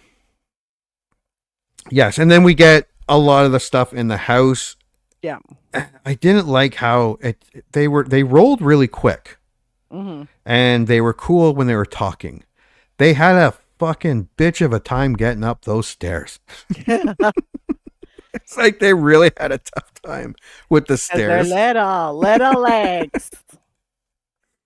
The remaining Krites kidnap April and return to their ship when the bounty hunters arrive and attempt to flee. Charlie and Brad manage to rescue April, and Brad drops his large firecracker. Jesus Christ.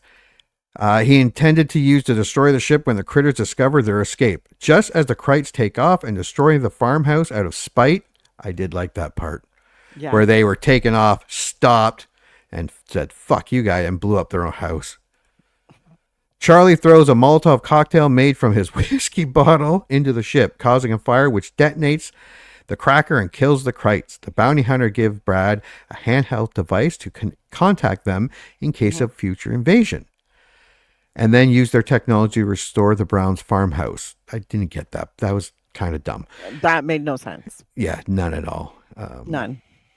Charlie leaves with Ugg and Lee to become an intergalactic bounty hunter. That never really happen, did it? He was just asking if he does leave with them, because in number 2 he comes, but he's been gone, and Charlie's like, yeah, but we don't see him. We don't see that. No. Unbeknownst to anyone, Krite eggs are seen in the barn inside a chicken's nest that seem to be ready to hatch.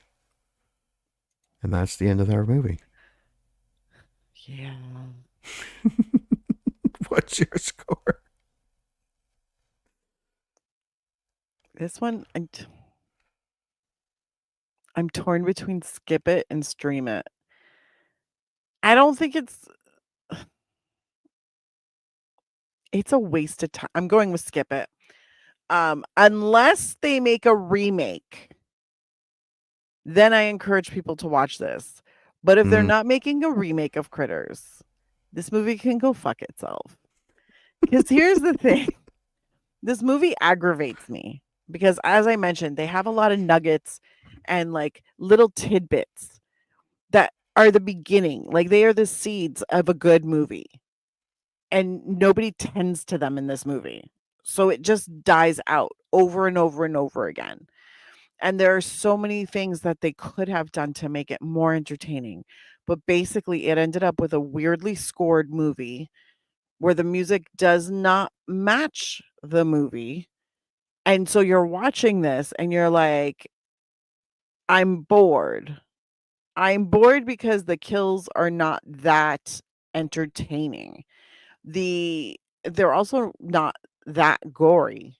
Like No. when they're not. And they're over in like 30 seconds.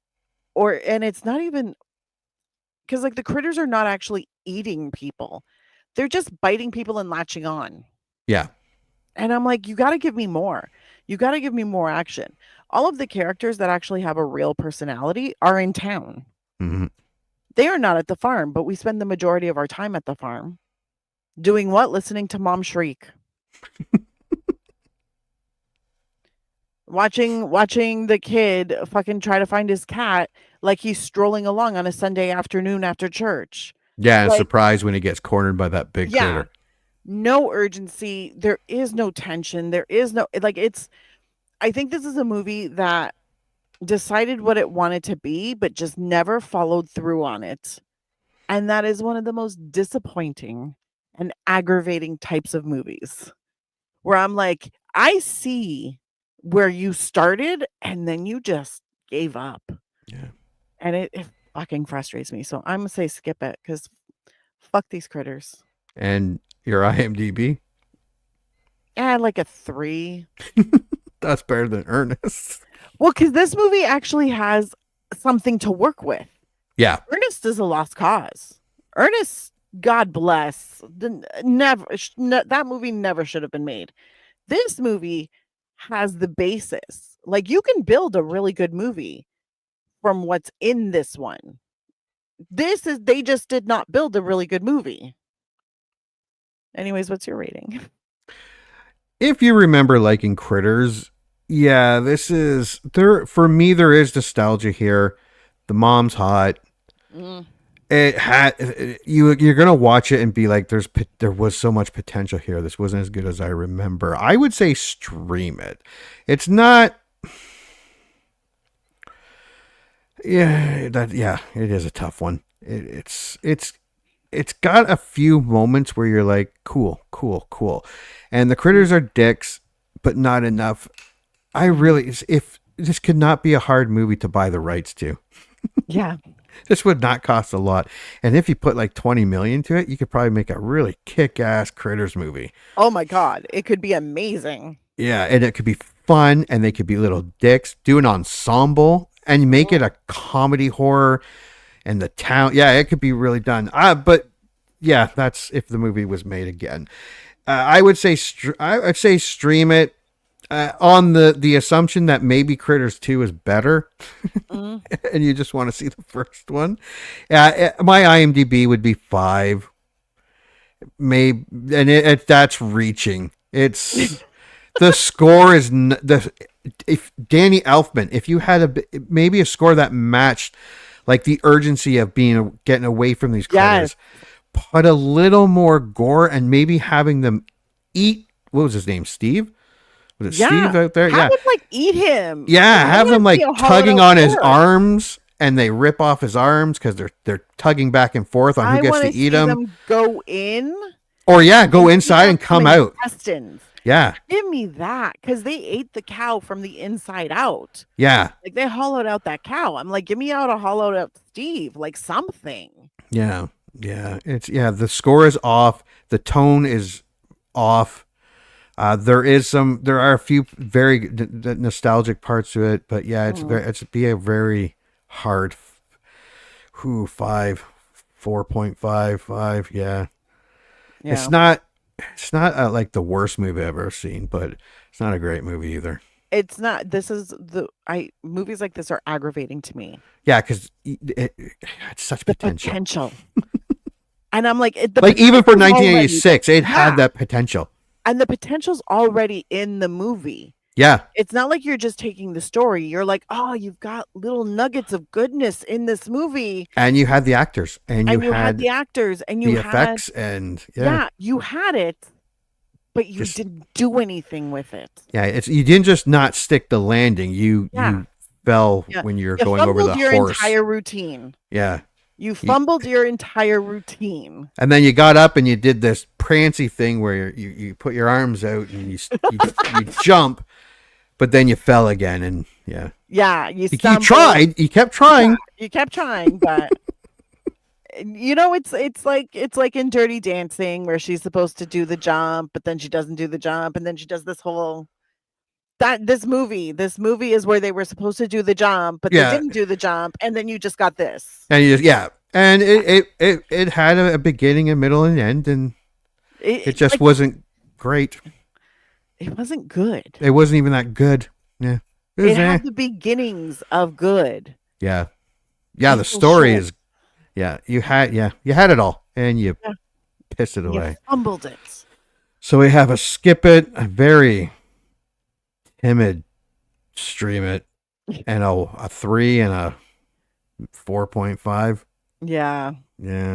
This was not good. Although now I want to watch Critters 2 to see if it's any better. That it's an Easter movie, and I'm going to pick it for my Easter movie. Okay. Because I've already bought it, and I've never watched it. So. I mean, I watched it, but I haven't watched it. The copy I bought. All right. Well, thanks for coming back to the Do Our Drivings. I am on a roll. You really are. You really are. I picked some doozies. God bless. Oh. No, thanks for coming back to the 80s, doing Critters and doing Ernest Goes to Camp. Yeah. Until the next movie we remember liking. And now, folks, it's time to say goodnight. We sincerely appreciate your patronage and hope we've succeeded in bringing you an enjoyable evening of entertainment. Please drive home carefully and come back again soon. Good night.